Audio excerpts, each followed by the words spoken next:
స్తోత్రం. దేవుని వాక్యం వినిచిన ప్రేమైన సహోదరులకు దేవుని నామమున శుభాభివందనములు తెలియజేయుచున్నాము. ఈరోజు వేకువమన్న ఫిబ్రవరి 18వ తారీఖు. ఏడ్చుట ఒక బలహీనత కాదు. దావీదును అతని జనులను ఇక ఏడ్చుటకు శక్తి లేకపోవునంత బిగ్గరగా ఏడ్చిరి. 1 సమూయేలు 30:3-4 దావీదును అతని జనులను సిక్లాగునకు వచ్చినప్పుడు అమాలేకీయులు దానిపై దండెత్తి వచ్చి వారి యొక్క స్త్రీలను, పిల్లలను, పశువులను చెరగొని పోవుటయు, మోయగలిగినంత విలువైన సొమ్మంతా ఎత్తుకొని పోవుటయు, పట్టణం అగ్నితో కాల్చబడి ఉండుటయు వారు చూచిరి. ఈ భూమి మీద వారికి ఉన్న సమస్తమును కోల్పోయిరి. అట్టి పరిస్థితిలో వారు చేయగలిగినదంతా ఇక ఏడ్చుటకు శక్తి లేకపోవునంత బిగ్గరగా ఏడ్చుటయే.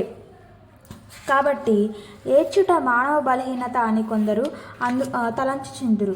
ఈ లోక ప్రజలు దానిని ఎటువంటి తాత్పర్యం ఇచ్చినను సరే, దేవుని సన్నిధిలో ఏడ్చుట మన యొక్క మిక్కిలి బలమైన ఆయుధంలో ఒకటైనది. దావీదు దేవుని సన్నిధిలో ఏడ్చెను. అందునిమిత్తము అతడు తన దేవుడైన యెహోవాను బట్టి ధైర్యం తెచ్చుకొనెను. ఇలాగున దావీదు అమాలేకీయులను దోచుకొని పోయిన దానంతటిని తిరిగి తెచ్చుకొనెను. వారు ఎత్తుకొని పోయిన దానంతటిలో కొద్దిదేమీ గొప్పదేమీ ఏదియూ తక్కువ కాకుండా దావీదు సమస్తమును రక్షించెను. అవును, దేవుని ఎదుట మన హృదయమును కుమ్మరించి యథార్థమైన మనసుతో ఏడ్చుటకు నేర్చుకున్నప్పుడు మనకు కూడా ఇదే సంభవించును. మన యొక్క శారీరక స్వభావమునకు సాదృశ్యముగా ఉన్న అమాలేకీయులు దోచుకొని పోయిన సమస్తమును ఏదో కొద్దిగా కాదు కానీ సంపూర్ణముగా ఇచ్చుటకు మన దేవుడు శక్తిమంతుడై ఉన్నాడు. దావీదు తాను పోగొట్టుకున్న సమస్తమును తిరిగి ప్రాప్తించుకునుట మాత్రమే గాక, యెహోవా శత్రువుల యొద్ద దోచుకున్న సొమ్ముల్లో కొంత తన స్నేహితులకు బహుమతిగా పంపించగలవాడై ఉండుట ఎంత ఆశ్చర్యకరముగా ఉన్నది. ప్రేమైన దేవుని బిడ్డ, నీవిప్పుడు సిక్లాగు అనుభవము గుండా దాటి వెళుచున్నావా?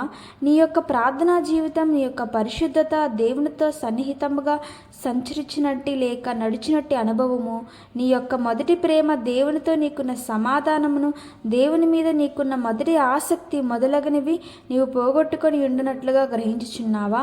నీ యొక్క శారీరక స్వభావము నీ యొక్క ఆత్మీయ జీవితమును పాడు చేసినట్లుగా నీవు గ్రహించుచున్నావా? నిరాశపడవద్దు. నీ యొక్క హృదయమును దేవుని వైపు ఎత్తిపట్టుకొని నీ పూర్ణ బలముతో దేవుని సన్నిధిలో రోదనం చేయుటే నీవు చేయగలిగిన ఏకైక కార్యము. అప్పుడు నీవు కోల్పోయిన వాటన్నిటినీ తిరిగి ప్రసాదించేదనని నిశ్చయతతో నీవు విశ్రమించగలవు.